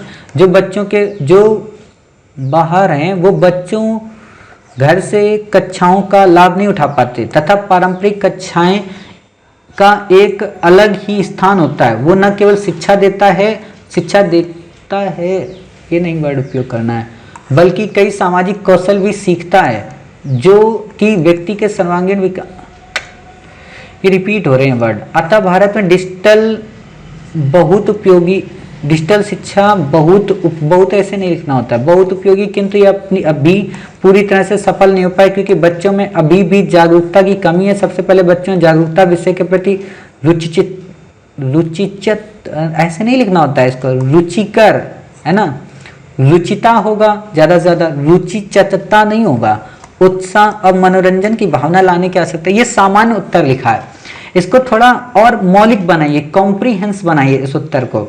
मतलब अभी आपने आसपास जो देखा उसको आपने अभिव्यक्त कर दिया, अभी इसमें गवर्नमेंट की स्कीम्स को मेंशन करिए, ठीक है, एसडीजी गोल्स को बताइए, कुछ मौलिक बताइए, न्यूज़पेपर में जो पढ़ा है उनके बारे में थोड़ा सा बताइए। बहुत सारे आर्टिकल मैंने ऑलरेडी आप लोगों को शेयर किए न्यूज़पेपर के, उन शब्दावलियों को उपयोग करिए।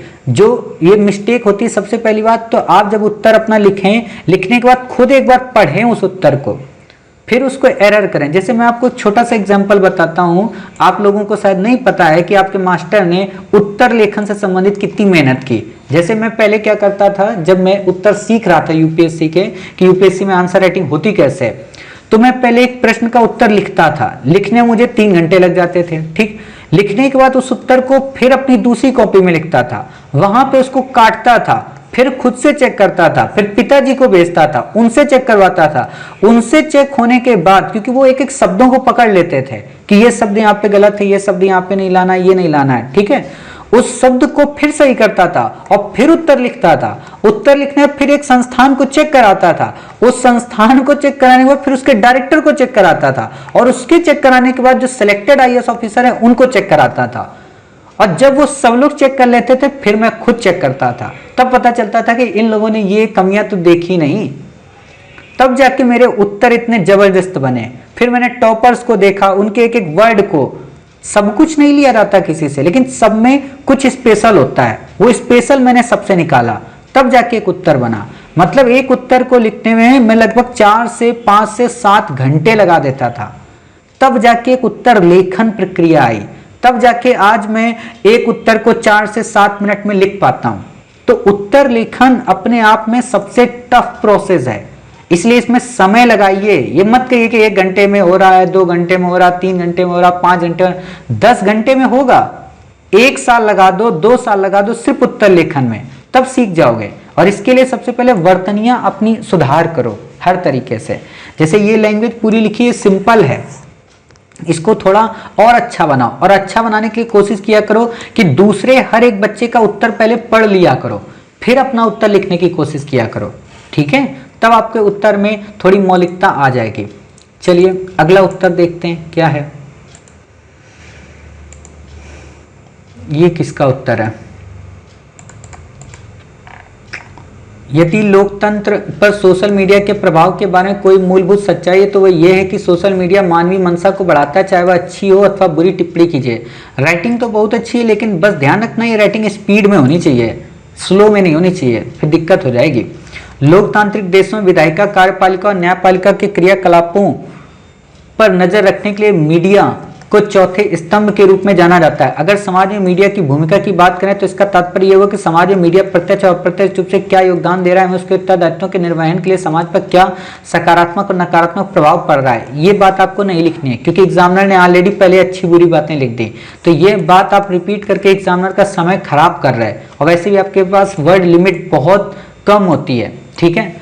लोकतंत्र पर सोशल मीडिया का सकारात्मक प्रभाव, डबल पेन उपयोग नहीं करना यूपीएससी में, फिर से बता दे रहा हूं, यूपीएससी में ओनली ब्लू यूज करना है। अब कुछ बच्चे मेरे से इस बात पे अगर बहस करने लगोगे कि सर ब्लैक यूज कर लिया तो क्या होगा, तो कहीं ब्लैक आपको लिखा नहीं होता है, प्रीलिम में जब जाते हो तो ब्लैक लिख के देते हैं। तो ये समझने वाली बात है कि मेंस में आपसे ब्लू ही कहेगा। बचपन से लगा कि आज तक आप ब्लू ही तो यूज किए हो ना, मर्जी हो तो फिर हरा यूज कराना, तो इसलिए ब्लैक मेंस में नहीं होता है, ठीक है। तो ब्लैक का यूज मत करना, ब्लू का यूज करना पूरे के पूरी कॉपी में अपनी, ठीक है। और हेडिंग में दो पेन नहीं आते हैं कि आप ब्लू और ब्लैक दोनों यूज करें, ऐसा आपके पास मौका ही नहीं मिलेगा, टाइम ही नहीं होगा आपके पास, तो ऐसा काम बिल्कुल भी मत करना आप लोग, ठीक है। चलिए देखते हैं, आपने लिखा है डिजिटल लोकतंत्र, जवाबदेही तय करना, लोगों को सूचनाओं से अवगत कराना, नागरिकों का एक दूसरे से जुड़ाव। दूसरी चीज, आप ये स्टार, ये वाला एरो, ठीक है, ऐसा वाला एरो, ये यूपीएससी में नहीं उपयोगी होते हैं। यूपीएससी कहती है आप अपने पॉइंट में लिखें। आप जब आईएएस ऑफिसर बनेंगी, जब लवासना में आप जाएंगी, ट्रेनिंग करेंगी, तो वहां आपको जो रिपोर्ट सबमिट करनी पड़ती है, वहां पे आपको पॉइंट 1, पॉइंट 2, पॉइंट 3 में करनी होती है। क्यों? क्योंकि जब आप प्रोजेक्टर में लवासना में क्लास लेंगी, आपको वहां पे क्लास भी लेना होता है, डिबेट भी करना होता है, तो वहां आपसे जो सज्जन आपके समकक्ष बैठे होंगे वो आपसे ये पूछेंगे कि मैडम आपका तीसरे नंबर का पॉइंट नहीं समझ में आया, जरा इसे एक्सप्लेन कर दें, क्यों उसने तीसरा बोला और क्यों आप समझ गए। क्योंकि आप इसलिए समझ जाती हैं क्योंकि तीसरा उसने भी देखा, आपने भी देखा। अब वो इसमें क्या बोलेगा कि मैडम जिसमें 6 टांगे हैं स्टार में वो वाला बता दो, मैडम जिसे 5 टांगे स्टार में वो वाला बता दो। तो ऐसा नहीं चलता है, ऑफिशियल हैं आप एज अ आईएएस ऑफिसर। आप लोग उठो बैठो खाओ पियो सब, हर एक सिचुएशन में अपने आप को आईएएस की तरह जीना सीखो। जैसे मेरे बाबूजी हमेशा कहते हैं कि जो व्यक्ति जिस चीज को रात दिन सोचता है वैसे ही गतिविधियां को क्रियान्वित करता है, वो आईएएस ही होता है अपने आप में।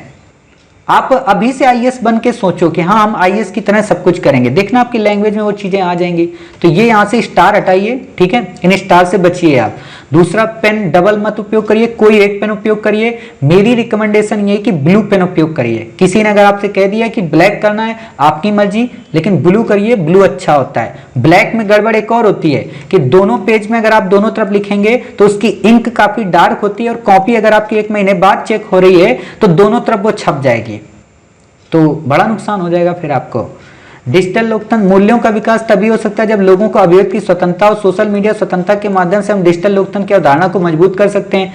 जवाबदेही तय करना, सोशल मीडिया एक ऐसे प्लेटफॉर्म के रूप में कार्य करता है जहां जो अजय प्रतीत होने वाली सरकारों पर सवाल उठा सकता है, उन्हें जवाबदेह बना सकता है। लोगों को सूचनाओं से अवगत कराना, सोशल मीडिया लोगों को विभिन्न सूचनाओं से अवगत कराने की शक्ति है। ट्यूनीशिया जैसे देशों में सोशल मीडिया ने अरब स्प्रिंग में एक महत्वपूर्ण भूमिका निभाई। नागरिकों का एक दूसरे से जुड़ाव, नागरिक जुड़ाव के लिए सोशल मीडिया के नेतार्थ बहुत गहरे हैं, क्योंकि बहुत से प्लेटफॉर्मों पर समाचारों पर चर्चा एवं समकालीन मुद्दों पर बहस करते हैं। लोगों के आपस में जुड़ने से समुदाय की भावना मजबूत होती है। लोकतंत्र पर सोशल मीडिया का नकारात्मक प्रभाव, राजनीतिक ध्रुवीकरण, विदेशी हस्तक्षेप, फेक न्यूज। ऐसे देखो जैसे आप लोगों ने उत्तर लिखा है ना, ये बिल्कुल जैसे बीए एमए का एग्जाम होता है ना, वहां पे हेडिंग वाला करके लिख देना, हेडिंग करके नहीं लिखना है। मैंने आपको समझाया है कि जब आप ये ऊपर लिख दें, ठीक है, तो आप इसको फिर वैसे एक्सप्लेन करें पैराग्राफ की तरह, क्योंकि एग्जामिनर ने यहां से की पॉइंट देख लिए और वो जब यहाँ पे शुरू की 3 लाइनें पढ़ लेगा समझ जाएगा कि आपने सबको एक्सप्लेन कर दिया है। और बिल्कुल भी जरूरी नहीं है कि हर एक पैरा को आप 4 लाइन में एक्सप्लेन करें, हर एक पैरा को। जैसे मैं अगर इस लाइन को एक्सप्लेन करना चाहूं आपके इन चारों पॉइंट को, तो मैं ऐसे एक्सप्लेन कर सकता हूं। आप लोग माइक अपना ऑफ रखिएगा, मैं ऐसे ऐसे एक्सप्लेन कर सकता हूं जैसे कि लोकतंत्र के संदर्भ में सोशल मीडिया अपने आप में न केवल लोगों की जवाबदेहिता को तय करने का एक सुगम साधन उपलब्ध कराती है, बल्कि प्रगति पोर्टल के माध्यम से प्रशासनिक अधिकारियों को भी जनमानस के प्रति जवाबदेह बनाती है। साथ ही ये आरटीआई के अधिनियम के संदर्भ के साथ साथ लोगों को हर एक सूचना से अवगत कराती है, ताकि एक स्वस्थ लोकतंत्र की धारणा को बढ़ावा दिया जा सके तथा महत्वाकांक्षी सरकार के ऊपर प्रश्न चिन्ह लगाया जा सके, जिससे न केवल संसद की गरिमा गतिमान अवस्था में विद्यमान रहे, बल्कि देश अपनी प्रगति की अवस्था से आगे बढ़ता रहे। ये न केवल नागरिकों के एक दूसरे से सामुदायिक संबंधों को मजबूत करता है, बल्कि समन्वय की भावना को ध्यान में रखकर सामुदायिक कल्याण को बढ़ावा देता है, जिससे न केवल राज्य के नीति निर्देशक तत्वों की संकल्पना साकार होती है, बल्कि मूल कर्तव्यों के माध्यम से लोगों को डिजिटलाइजेशन के प्रति उन्मुख करता है। ऐसे आप बताइए देश की एकता अखंडता को कैसे रक्षित करता है। फिर आप बताइए किंतु हालिया प्रक्रमों में, अब आपको ये हेडिंग नहीं बतानी है ऐसे यहाँ पे, फिर आपको बताना है किंतु हालिया प्रक्रमों में सोशल मीडिया ने कहीं ना कहीं एक पक्षी होकर राजनीतिक ध्रुवीकरण को बढ़ावा दिया है।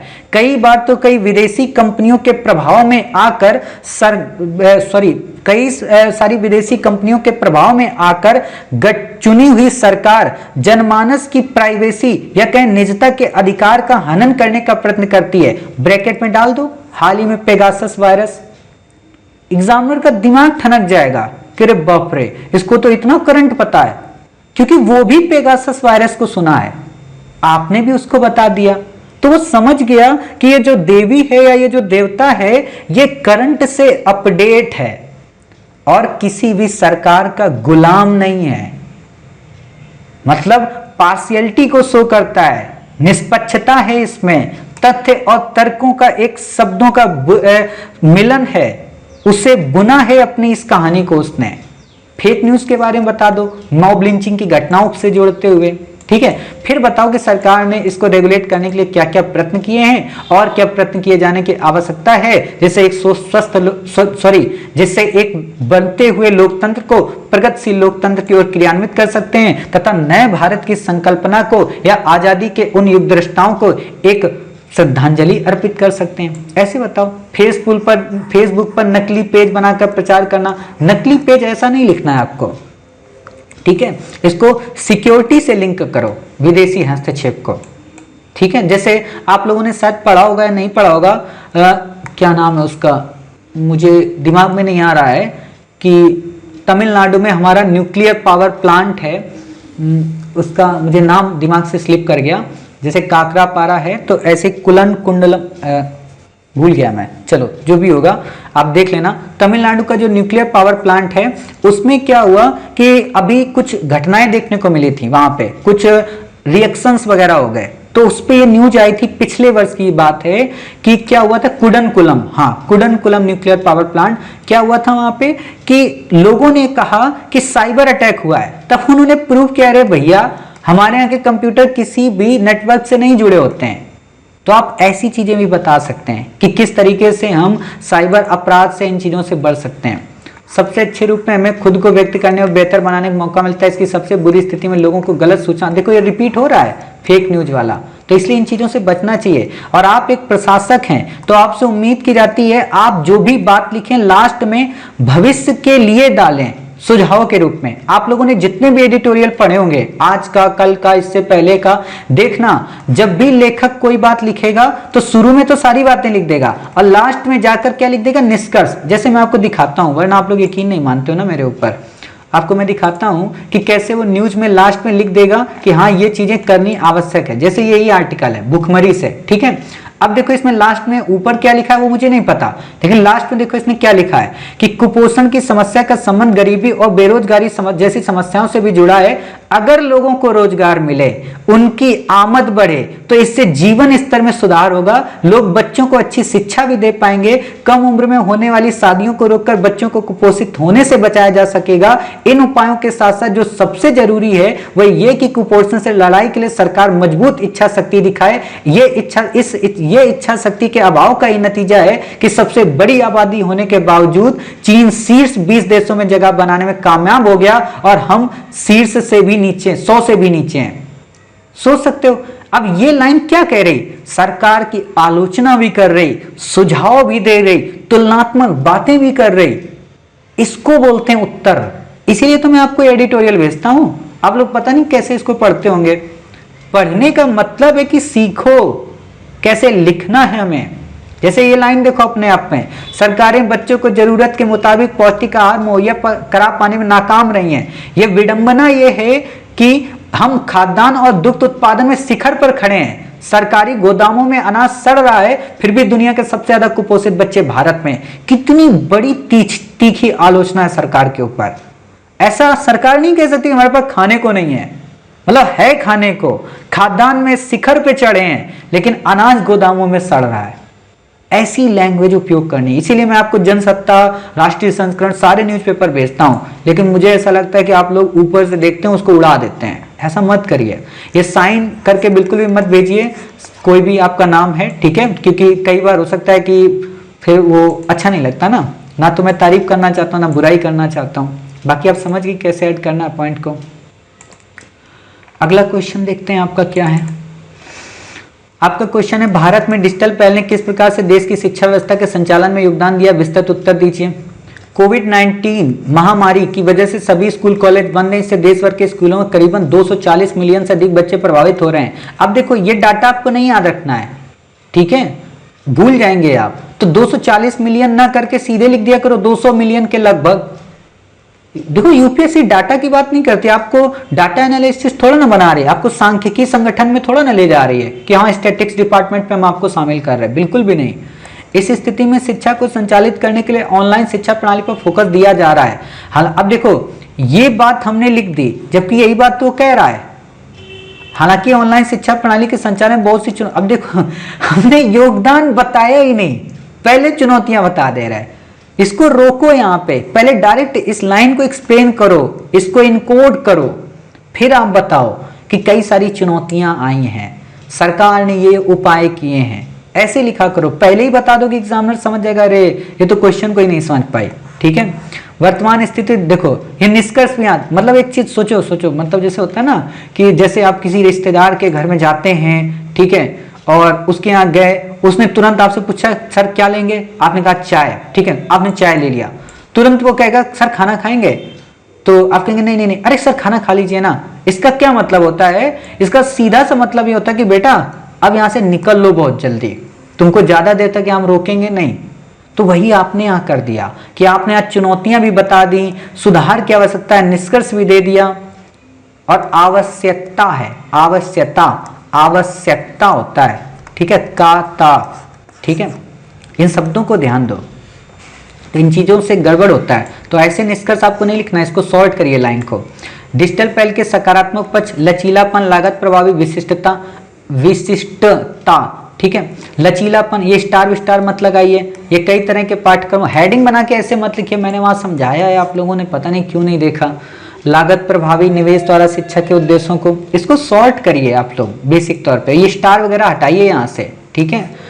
विशिष्टता आपने एज इट इज बिल्कुल वैसे ही लिख दिया, डाटा वगैरह ऐसा नहीं करना है आप लोगों को, बिल्कुल नहीं करना है, मतलब अपनी तरफ से लिखो, खुद के अंदर से निकालो। बुद्ध क्या कहते हैं, अपदीपो भव, अपना ज्ञान निकालो, वेदों को, ऋचाओं को बिल्कुल सरल भाषा में प्रस्तुत करो, क्योंकि आप एक आईएएस ऑफिसर बनेंगे, आपसे उम्मीद की जाती है कि आप जिस जिले में जाएंगे, कितने भी आप जटिल हों, लेकिन सरल लैंग्वेज में आप उपयोग करेंगे। आप सृष्टि देशमुख जी को देखिएगा, कलेक्टर बनी है इंग्लिश से, बट जब भी जनता को समझाना होता है तो हिंदी में बोलती हैं। कल मैं उनका सुन रहा था तो वो हिंदी में बोल रही, मुझे अजीब लग रहा, मैंने कहा बताओ कितना मूर्ख है हमारा यूपीएससी, ठीक है। बच्चों को यूपीएससी में क्या लेता है, इंग्लिश वालों को, फिर उनसे कहता है कि तुम हिंदी में बोलो, हिंदी वाले जिनको हिंदी आती है उनसे कहता है इंग्लिश सीख के आओ, और फिर उनसे कहता है हिंदी में बोलो। अरे भाई एक ही काम करवा लो, अंग्रेजी वालों को साउथ इंडिया में भेज दो, हिंदी वालों को नॉर्थ इंडिया में फिर रखो।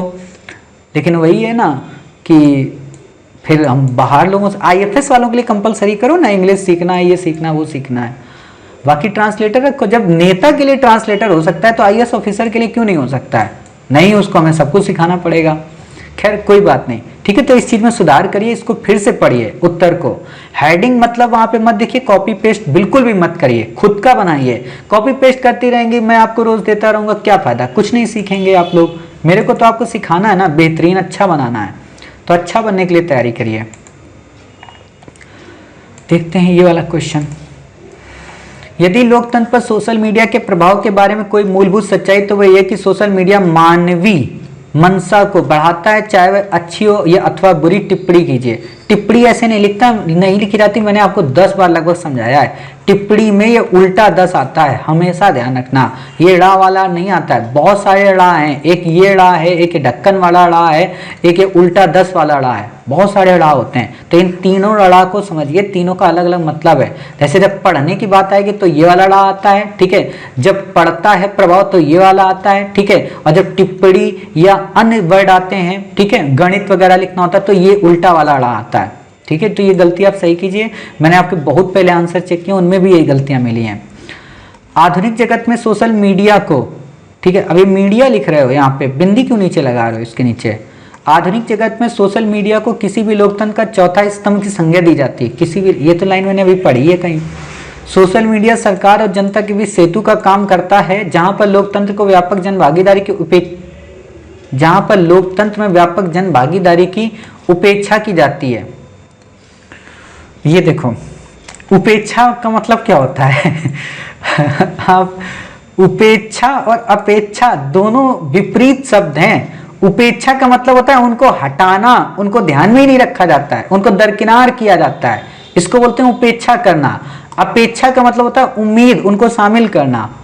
तो आपकी ये लैंग्वेज क्या कह रही है, ये वाली लाइन ये कह रही है कि सोशल मीडिया सरकार और जनता के बीच सेतु का काम करता है, जहां पर लोकतंत्र में व्यापक जन भागीदारी की उपेक्षा की जाती है, जबकि जहां पर लोकतंत्र में व्यापक जन भागीदारी को शामिल किया जाता है, बढ़ावा दिया जाता है, ठीक है, या अपेक्षा की जाती है, उम्मीद की जाती है।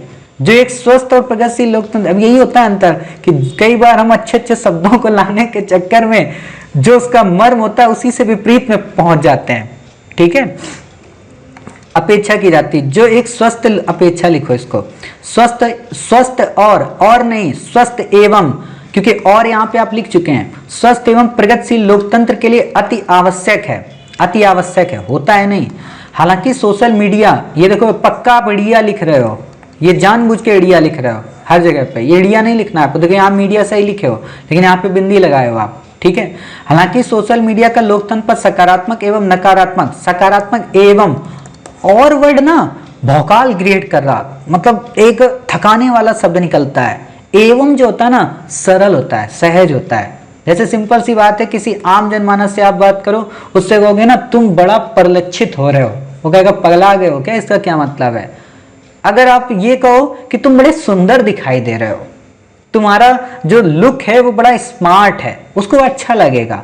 परिलक्षित वर्ड भारी भरकम होता है, वैसे यहाँ पे और वर्ड भारी भरकम है। सकारात्मक एवं नकारात्मक दोनों ही प्रभाव देखने को मिलते हैं। यदि सकारात्मक पक्षों की बात करें, ऐसे लिखा करो, यदि सकारात्मक पक्षों की बात करें तो नंबर 1, नंबर 2 ऐसे करके बताओ। सकारात्मक पक्ष पारदर्शिता, जवाबदेहिता, पारदर्शिता एवं जवाबदेहिता को बढ़ावा देना, नीति निर्माण में जन भागीदारी को सुनिश्चित करना। आगे भी लाइन लिख दिया करो, नीति निर्माण में जन भागीदारी को सुनिश्चित करना, सरकार के मार्गदर्शन के रूप में गतिशीलता, निरंतरता को बढ़ावा देना, सरकारी नीतियों की गतिशीलता को सुनिश्चित करना। ये लाइन यहाँ पे लिखना है, ठीक है। सरकारी नीतियों की गतिशीलता को सुनिश्चितता प्रदान करना, ठीक है। सरकार के लिए एक पथ प्रदर्शक की भूमिका का निर्वहन करना, ऐसे बताओ, मतलब वर्डों का उपयोग करो। आप लोग भी ये वर्ड लिख लिया करो, किसी और की कॉपी चेक हो रही, इसका मतलब ये नहीं है।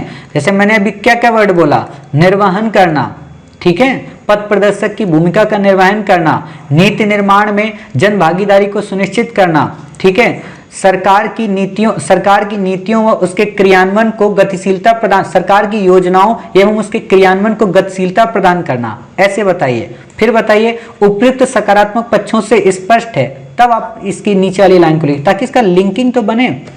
सोशल मीडिया समाज के कमजोर से कमजोर तबके को भी अपनी बात सरकार तक पहुंचाने हेतु तो एक मंच प्रदान करता है, ऐसे मत लिखिए। यहाँ पे लिखिए सोशल मीडिया न केवल समाज के अंतिम से अंतिम जन को सरकार के प्रति सरकार के पास पहुंच सुनिश्चित करने का प्रयत्न करता है, बल्कि प्रगति पोर्टल के माध्यम से खुद ही सरकार अपनी जवाबदेहिता को सुनिश्चित करने का प्रयत्न करती है। तो दोनों चीजें एक दूसरे से लिंक हो गई। सोशल मीडिया सरकार की आंख और, अब देखो इसी को बोलते हैं ना, सोशल मीडिया सरकार की आंख और कान। बार बार यहाँ पे जब एक बार बता दिए हो, यहाँ पे अंतिम से अंतिम जन को बता दिए हो, ठीक है, तो उसको अलग शब्दों में उपयोग करो। ये सिंपल शब्द है, आंख और कान। आप इसको बताइए कि सोशल मीडिया सरकार के लिए एक पथ प्रदर्शक की भूमिका का निर्वहन करते हुए सुशासन की व्यवस्था को बढ़ावा देती है। ठीक है, जैसे सुव्यवस्था है वैसे सुशासन वर्ड लाइए यहाँ पे, क्योंकि जब आप GS2 पढ़ते हैं वहां पे वर्ड मिलेगा, आपको पढ़ना ही पड़ेगा, हम आपको पढ़ाएंगे भी। ठीक है, विभिन्न सरकारें देश में सुव्यवस्था को बढ़ावा देती हैं। अब बात यदि सिक्के के दूसरे पहलू, अब ये ऐसे नहीं लिखना है, अब बात क्यों मैं कह रहा हूं, क्योंकि आप देखो यहाँ पे एक बार यहाँ पे अब बात, यहाँ पे आप बोल चुके हो। ठीक है, बात यदि सकारात्मक, तो इस लैंग्वेज को आपको यहाँ पे चेंज करना है। आपको क्या करना है, देश में सुव्यवस्था को बढ़ावा देती है, आपने लिख दिया। उपयुक्त सकारात्मक पहलुओं के अलावा इसके कई सारे नकारात्मक पक्ष भी हैं, तब आप बताइए। ठीक है, अब बात यदि सिक्के के दूसरे पहलुओं ने सकारात्मक, यानी सरकार की सकारात्मक, अरे भाई यहां पे फिर क्या लिखे हो, ये तो सकारात्मक पक्ष है। ठीक है, ये भी सकारात्मक पक्ष आपने बताया, फिर आप क्या लिखे हो यहाँ पे, सिक्के पहलुओं ने सकारात्मक पक्ष की बात की जाए तो इसके परिणाम किसी भी लोकतंत्र की जड़ों को हिलाने की शक्ति रखते हैं, सकारात्मक पक्ष। फिर नकारात्मक पक्ष यहाँ पे सकारात्मक नहीं आएगा, यहाँ पे नकारात्मक हो सकता है आपको लिखना हो, तो ये एक बार चेक कर लिया करो, अपना ही आंसर एक बार पढ़ा करो फिर से।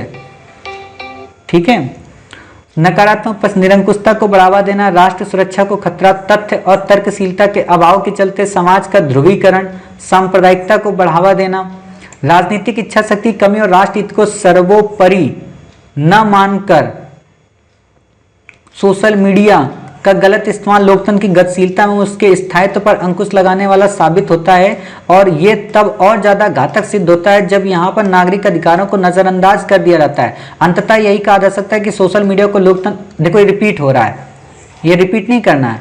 अतः यही कहा जा सकता है कि सोशल मीडिया को लोकतंत्र के चौथे स्तंभ की संज्ञा देना और सरकार और जनता के सेतु मानना तभी तर्कशील होगा जब लोकतंत्र को राष्ट्र हित और नागरिक अधिकार सुरक्षित रहें, अन्यथा सोशल मीडिया मानवीय मंशा को अच्छी के साथ साथ बुरी दोनों ही रूपों में द्विप्रभावी रूप से बढ़ावा देती है, जो कि वर्तमान परिप्रेक्ष्य में एक सच्चाई भी है। देखो द्विप्रभावी, जब यहाँ पे आपने लिख दिया कि अच्छा और बुरा, ठीक है, तो ये द्विप्रभावी वर्ड आपको उपयोग नहीं करना है। दूसरी बात मैंने आपसे क्यों कहा कि आपको इस लाइन को उपयोग नहीं करना है, क्योंकि रिपीट लगेगा, आपको इसको थोड़ा मॉडर्नाइज करना है। इस लाइन को कैसे मॉडर्नाइज करना है, आपको ये करना है, हालांकि इसमें आपको अभी सरकार के बारे में बताना है थोड़ा सा और ऊपर वाले पॉइंट्स में, जो मैंने ऑलरेडी पहले के बच्चों में बताया है, लेकिन मैं निष्कर्ष आपको बता देता हूं। आपको निष्कर्ष ऐसे बताना है कि उपयुक्त समस्याओं को अगर दूर कर दिया जाए तो सोशल मीडिया न केवल लोकतंत्र के उपयुक्त समस्याओं को अगर दूर कर दिया जाए तो सोशल मीडिया न केवल लोकतंत्र की भावी संकल्पना को साकार करने में अहम अपनी भूमिका निभा सकता है, बल्कि यहां मतलब निगेटिविटी नहीं दिखाना है। ये आपने क्या कर दिया ना लास्ट में, इति सिद्धम, मैथ में एक फार्मूला होता है ना कि आपने कोई फार्मूला देखा, उसको प्रमेय के माध्यम से सिद्ध किया और लास्ट में लिख दिया इति सिद्धम। ये नहीं करना है, क्योंकि एक प्रशासक से उम्मीद की जाती है कि आप भविष्यगत एक डिसीजन दे, और भविष्यगत जो आपका डिसीजन हो, निगेटिव से निगेटिव चीज में भी आप पॉजिटिविटी को देखें। आप यहाँ पे, क्योंकि सिंपल सी बात है, सोशल मीडिया को हम समाप्त नहीं कर सकते, बिल्कुल यूनिवर्सल ट्रुथ है, उसको नहीं समाप्त कर सकते, तो उसकी कमियों को नजरअंदाज करें। ठीक है, वो हमने ऊपर बता दिया सुझाव में। ठीक है, अगर हम नजरअंदाज कर देंगे तो क्या इससे हो जाएगा, एक निष्कर्ष दे दो।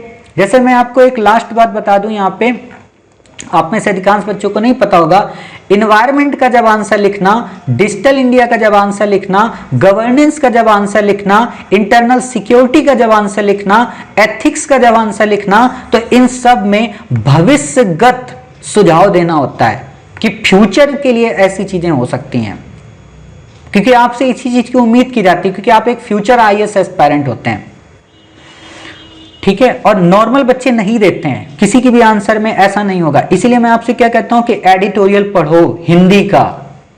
मतलब दुर्भाग्य हमारे देश का कि बच्चे इंग्लिश का एडिटोरियल पढ़ते हैं, लेकिन हिंदी वोकैब्स को स्ट्रॉन्ग करने के लिए हिंदी का ही नहीं पढ़ते। अंग्रेजी वाले तो अंग्रेजी का पढ़ ही रहे होते हैं। हम क्या होता है ना, कॉपी करने के चक्कर में खुद की मौलिकता खो देते हैं। जबकि सच कहूं तो हिंदी न्यूज़पेपर में इतने जबरदस्त आर्टिकल आते हैं, जैसे मैंने ये देखो आर्टिकल आपको भेजे हैं, अगर आप इन्हीं को पढ़ लें, बहुत बड़ा आर्टिकल है कि एवरग्रांड की विफलता, लीमन जैसा हाल नहीं, या घर को काम को लेकर कर्मचारियों प्रबंधन में टकराव। प्रबंधन वर्ड कितना अच्छा मिल रहा है आपको, कैसे मिले भुखमरी से मुक्ति, ठीक है, तुरंता आहार का क्या मतलब, आत्मनिर्भरता की सीख क्या है, चीन के कदम क्या है। इतने आर्टिकल हो जाते कि हम इन्हीं को नहीं खत्म कर सकते, लेकिन होता ना, हम पढ़ेंगे the outline of a national security policy, ना तो इंग्लिश आती है ना हिंदी आती है। तो एक चीज क्लियर कर लो कि पहले हमें करना क्या है। सिर्फ हिंदी के आर्टिकल अगर आप पढ़ लेंगे जितने मैं भेजता हूं, अब ये देखो, खोजना होगा कोयले का विकल्प, ये हिंदी में है आज ही की डेट में, देखना यही आर्टिकल इंग्लिश में आया है, ठीक है। Is the coal crisis over, ये नहीं पढ़ पा रहे हो कोई दिक्कत नहीं, हिंदी वाला पढ़ लो अपने आप में, और कोयले से क्वेश्चन ऐसे थोड़ा ना आएगा, और भी खनिज संसाधनों को मिलाकर आएगा, ठीक है। तो ये चीज आपको यहाँ पे करने की आवश्यकता है। जितने आर्टिकल भेजता हूं, देखो जीवन मूल्यों के क्षरण का दुष्परिणाम, कितना अच्छा शब्द मिला है, क्षरण, नॉर्मल नहीं मिलेगा कहीं पे वर्ड आपको, तो ऐसे वर्ड निकालो, इनसे सीखो, हिंदी बड़ी अच्छी हो जाएगी आप सबकी, ठीक है। तो आपको कुछ पॉइंट ऐसे यहाँ पे ऐड करने हैं, आपका उत्तर अच्छा हो जाएगा। और कोशिश ये करो न्यू इंडिया से इस चीज को लिंक किया करो बार बार, क्योंकि जब आप बढ़ने वाले हो आगे, देश के आईएएस ऑफिसर और नए संसद में आप जाना चाहते हो, नई सरकार के साथ आप जुड़ना चाहते हो, ठीक है, नए कर्मयोगी मिशन को प्रेरित करना चाहते हो, तो आप नई चीजें लिंक करो जो नॉर्मल किसी बच्चे की कॉपी में नहीं होती है। ये तो सभी लिखेंगे ना, थोड़ा कुछ अच्छा लिखो। और देखते हैं अगला क्वेश्चन क्या है। अगला क्वेश्चन हमारा है कि भारत में डिजिटल पहल ने किस प्रकार से देश की शिक्षा व्यवस्था के संचालन में योगदान दिया, विस्तृत उत्तर दीजिए।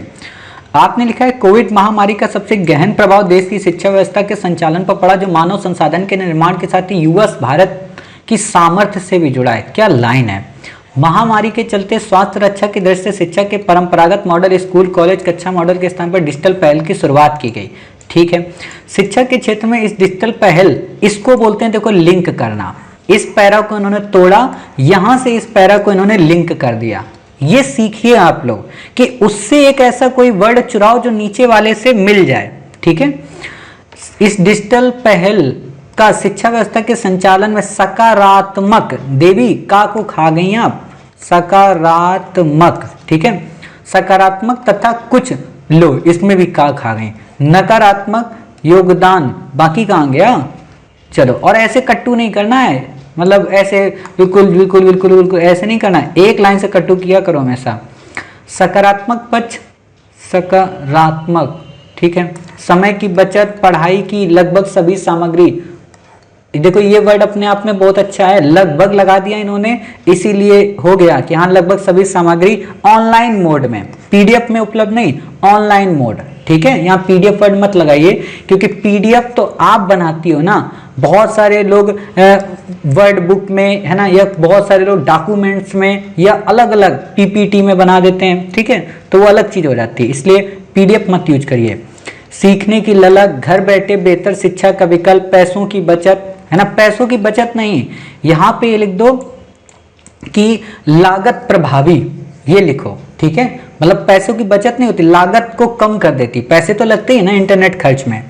हम देखते हैं कि शिक्षा व्यवस्था के संचालन में डिजिटल पहल ने हमारे समय को बचाया, जो घर से स्कूल कॉलेज, नीचे वाला मुझे दिख नहीं रहा है क्योंकि चलो छोटा करते हैं तब शायद का दिख जाए, लो नहीं दिखा तब भी, और छोटा करते हैं शायद तब दिख जाए, नहीं दिखा, चलो कोई बात नहीं, वो मेरा ही, क्योंकि आगे बेचारा आ जा रहा है ना गूगल, तो ये दिखाएगा नहीं, कोई बात नहीं, छोड़ते हैं, आगे देखते हैं, ठीक है। ये जो घर से स्कूल संस्थान में जाने, ठीक है, चलो, पर लगता था जिसका अभी हम सदुपयोग कर कुछ अलग क्रिएटिव, ये कहाँ से अभी लिख के लिखी हो क्या, मैंने तो अभी बताया ये चीजें। तथा आजकल लगभग सभी किताबें वहाँ अध्ययन, अब देखो ये रिपीट कर दिया आपने ना, ये रिपीट ही नहीं करना है, कुछ और अलग वर्ड यूज करो यहाँ पे, जिससे समय तथा रुपया, रुपया नहीं, जिससे समय तथा संसाधन दोनों की बचत हुई, समझ गए, सा से सा को मिलाओ। आज हम घर बैठे अच्छी से अच्छी, आज हम घर बैठे गुणवत्तापूर्ण शिक्षा तथा वैविध्य पाठ्यक्रम को अपना सकते हैं, गांव में रहते हुए, मतलब सुदूर ग्रामीण क्षेत्र में रहते हुए, ऐसे आप बताइए, ठीक है। और घर बैठे हम अपने सपने को साकार कर सकते हैं। साकार नहीं होता है, साकार। ठीक, अब ब्रैकेट में श्री IAS अकेडमी मत दिख देना कि हाँ देखो उनके माध्यम से हम कर रहे हैं। डिजिटल शिक्षा से बच्चों में सीखने नहीं सीखने, ठीक है, की ललक बढ़ी है। टेक्नोलॉजी का इस्तेमाल, टेक्नोलॉजी नहीं यहाँ तकनीकी का इस्तेमाल करने से बच्चों में जानने की इच्छा प्रबल हुई है, ये नहीं है, बच्चों में नवोन्मुख, ठीक है, या नवोन्मेष, ठीक है, प्रवृत्ति में इजाफा हुआ या बढ़ावा मिला है। इजाफा वर्ड यूज करेंगी तो उसको लगेगा कि अच्छा ये थोड़ा उर्दू, फारसी, तत्सम, तद्भव शब्दों को भी मिला रहा है। अभी डिजिटीकरण नहीं होता है, डिजिटलीकरण होता है, शिक्षा का डिजिटलाइजेशन, ठीक है, या डिजिटलीकरण से अब बच्चों को दूर स्कूल नहीं जाने से ट्रांसपोर्ट का खर्चा, देखो बार बार रिपीट हो रहा है ना, ये संसाधन वहीं बता देती तो सब एक जगह हो जाता। ट्यूशन फीस भी बची है, मतलब ये एक ही लाइन की बात है, इसलिए इन 4 लाइनों को आप मिक्स कर सकते हैं संसाधन में। शिक्षा व्यवस्था में डिजिटल का नकारात्मक पक्ष, ये आपको ऐसे नहीं बताना है, आपको बताना है कि उपयुक्त लाभों के अलावा हालांकि शिक्षा व्यवस्था में डिजिटलाइजेशन अपनाने से कई सारे नकारात्मक पक्षों कई सारे नकारात्मक तत्व भी देखने को मिले। मैं एक आर्टिकल आपके साथ शेयर करूंगा डिजिटलाइजेशन को लेके, मेरे पिताजी ने मुझे बोला था और इसी पे मेरी लड़ाई हुई थी उनसे, डिजिटलाइजेशन से संबंधित है, बहुत अच्छा आर्टिकल है। मतलब वो बाद में जब मैंने पढ़ा तो मुझे लगा सच में बहुत अच्छा है। DU के प्रोफेसर ने लिखा था, मे बी कब का ये आर्टिकल है, कोरोना का काल कब था, 2020 में ना, हाँ 2020 नहीं 2020, पिछले साल लड़ाई हुई थी, हाँ 1 साल हो गया, हाँ 2020 की घटना है, ठीक है। 2020 में मतलब वो आर्टिकल आया था मार्च अप्रैल के आसपास, अप्रैल या मई में, तो उसमें बहुत अच्छे अच्छे पॉइंट हैं, तो वो मैं आपको दूंगा ताकि आप आगे ऐसे वगैरह जब लिखें तो उसको अच्छे से लिख सकें। उसको पढ़ना जरूर, उससे पॉइंट निकालना, क्योंकि हर एक लाइन में पॉइंट हैं बहुत ज़्यादा, ठीक है, तब आपको और अच्छा लगेगा। डिजिटल डिवाइड, शिक्षा का व्यवसायीकरण, आंखों व स्वास्थ्य पर बुरा प्रभाव, ठीक है, इसमें संदेह नहीं कि बौद्धिक, सामाजिक, भावनात्मक विकास के लिए शिक्षा केंद्र में विद्यार्थी की भौतिक उपस्थिति महत्वपूर्ण होती है, पर महामारी के कारण इसको कहते से आपको पहले लाइन में लिखना चाहिए, शुरू में, ठीक है। बात हो गए जिससे समाज में शिक्षा व्यवस्था पर तथा बच्चों पर भी इसका 2 तरफा प्रभाव देखने को मिला, तब आप बताती, मतलब इस पैरा को चाहे तो आप शुरू में ले आए तो इसका और अच्छा इंपैक्ट पड़ेगा। नकारात्मक में छोटा ना बनता है, ठीक है।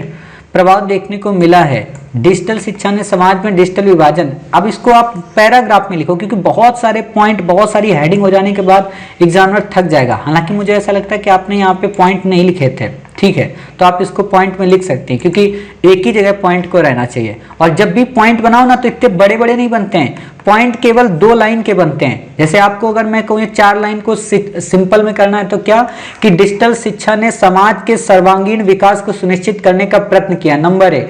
नंबर 2, ई लर्निंग के माध्यम से कई सारे क्षेत्रों को विविधीकृत लाभ मिला है। नंबर 3, ठीक है, इसने, अब देखो इसको निगेटिव बता दिया है, अच्छा ये निगेटिव वाले बता रहे हो क्या आप, अच्छा, कि सर्वांगीण विकास को सुनिश्चित करने का प्रयत्न तो किया है किंतु अभी भी संसाधनों के अभाव में कई सारे लोग इससे वंचित हैं, ठीक है, ऐसे आप बताइए।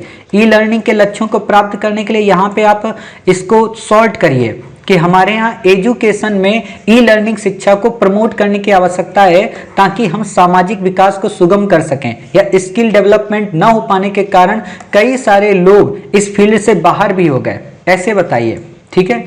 इससे न केवल ऑनलाइन शिक्षा से स्वास्थ्य पे, बच्चों के स्वास्थ्य पे प्रतिकूल प्रभाव पड़ा है, बल्कि पर्यावरणीय दृष्टि से भी ये कहीं ना कहीं कहीं ना कहीं ये, एक रुको वर्ड यूज कर रहा हूं, पर्यावरणीय दृष्टि से भी इसने, न केवल इसने बच्चों के स्वास्थ्य को प्रतिकूल रूप, न केवल इसने बच्चों के स्वास्थ्य को बल्कि पर्यावरण को भी प्रतिकूल रूप से प्रभावित करने का प्रयत्न किया है, ऐसे लाइन बता दीजिए। फिर आप बताइए कि उपयुक्त समस्याओं को अगर दूर कर लिया जाए और शिक्षा व्यवस्था को ऑनलाइन के साथ साथ ऑफलाइन भी क्रियान्वित किया जाए तो न केवल संसाधनों का कुशलतम उपयोग कर पाएंगे बल्कि नए भारत के युवाओं को एक नवोन्मुख रास्ता प्रदान कर सकेंगे, जिससे उनके पास शिक्षा के वैकल्पिक उपागम उपस्थित होने के कारण वो अपने शिक्षा व्यवस्था को सर्वांगीणता प्रदान कर पाएंगे।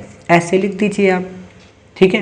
व्यवसायीकरण, यहाँ पे भी आगे एरो लगा दो। ऐसे आपको नॉर्मल तौर पे लिखना होता है। इस प्रकार हम कह सकते हैं कई तरह के पहलू मौजूद हैं, ठीक है। और भारत में डिजिटल शिक्षा बहुत उपयोगी है, इसने बच्चों शिक्षकों को एक साथ जोड़े रखा है। अब ये जोड़े रखा है, ये फेविक्विक वाला मत बताओ, इसमें बताओ कि डिजिटल शिक्षा ने न केवल शिक्षक एवं विद्यार्थी, बच्चे वर्ड मत उपयोग करो, शिक्षक एवं विद्यार्थी के मध्य संबंधों को आत्मीय बनाने का प्रयत्न किया है, ठीक है।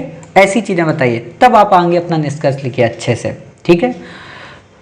तो आपको ऐसे लिखना होता है। तो इस तरीके से आप समझ गए कि हाँ आपको किस तरीके से अपना उत्तर लिखना है। तो इस तरीके से लगभग हमने आप लोगों के 10 आंसर अपने इस पार्ट में चेक किए हैं। बाकी जो भी आंसर शेष रह गए हैं उनको हम शाम को आपको चेक कर देंगे, ठीक है। मतलब अगले पार्ट में चेक कर देंगे जितने भी रह गए हैं, मतलब आज तक के आपके सारे आंसर हम आप लोगों के चेक कर देंगे। तो जिन बच्चों ने अभी तक आंसर आज के भी नहीं लिख कर भेजे हैं वो भी लिख कर भेजते हैं, ठीक है। तो मिलते हैं अपने अगले पार्ट में, तब तक अपना ख्याल रखिए, स्वस्थ रहिए। जय हिंद, जय भारत, वंदे मातरम, भारत माता की जय।